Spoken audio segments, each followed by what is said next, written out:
Hello, it's March 3rd. Reflections of federal actions and state bills, multiple hearings this week in Topeka. First on taxes on tips, a state child credit, and making state workers head back to the office.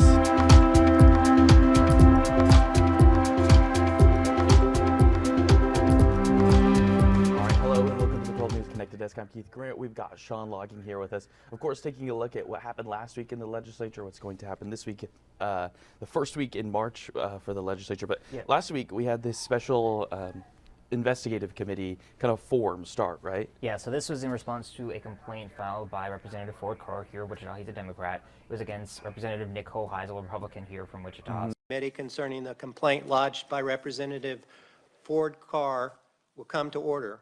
So this is related to an incident that happened on the House floor during a bill debate on February 20th. Basically, it stopped everything in the House for a while as kind of leadership and members were trying to figure out exactly what happened here. But a formal complaint has now been filed, so that has basically initiated this special investigative committee to start taking action. So what's next? I know that there's certain processes in order to even get the investigation, right?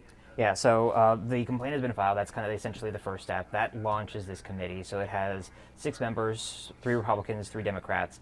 And so the next step here is there's a deadline by 5 p.m. here on Monday that both Representative Hoheisel and Representative Carr have to submit basically any evidence that they have, a list of witnesses they want to call, and that will really kind of determine the next steps here as far as just kind of any committee hearings, any hearings for those witnesses, things like that. So then that will start off the process of, okay, what type of action, if any, will be recommended. Okay, perfect. So that was kind of it was a short week last week, correct? So we've got a lot going on this week. Yeah, it's a busy week with a lot of bills moving for sure. So what's this first one? It looks like we've got something, we've got quite a few in the Assessment and Taxation Committee. Yeah, so on the Senate side, there are a number of tax bills that are going to be heard here this week. One is basically to exempt tips from taxes.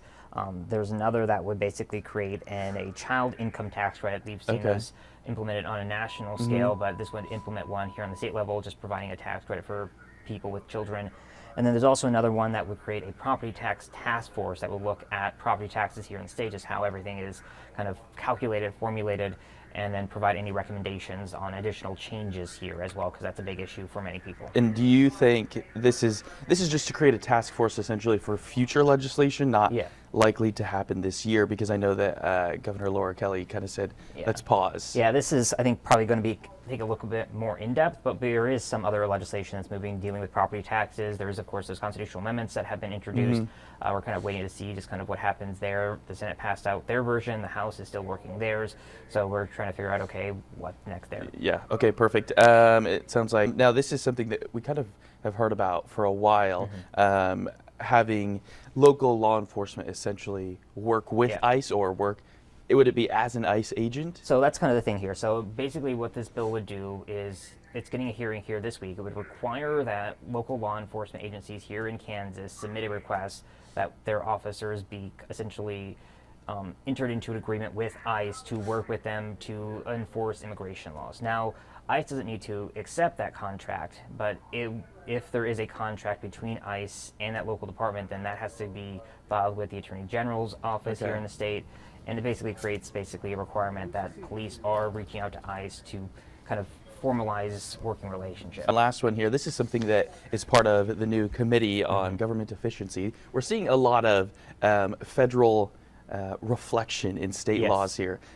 So this one is getting all employees back into the office, essentially, state employees. Yep, so this is getting a hearing here later this week as well. So this would require that employees work either at the agency's office or a field location that they're assigned to.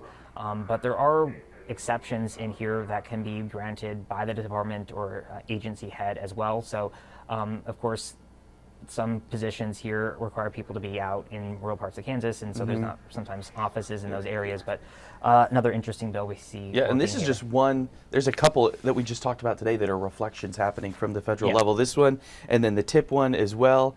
I think that's very interesting that we're starting to see that. And of course, there's even efforts too for a more permanent child income tax credit on the federal level as well. Exactly. So. Yeah, all right, perfect. Thank you, Sean. That's all we've got today.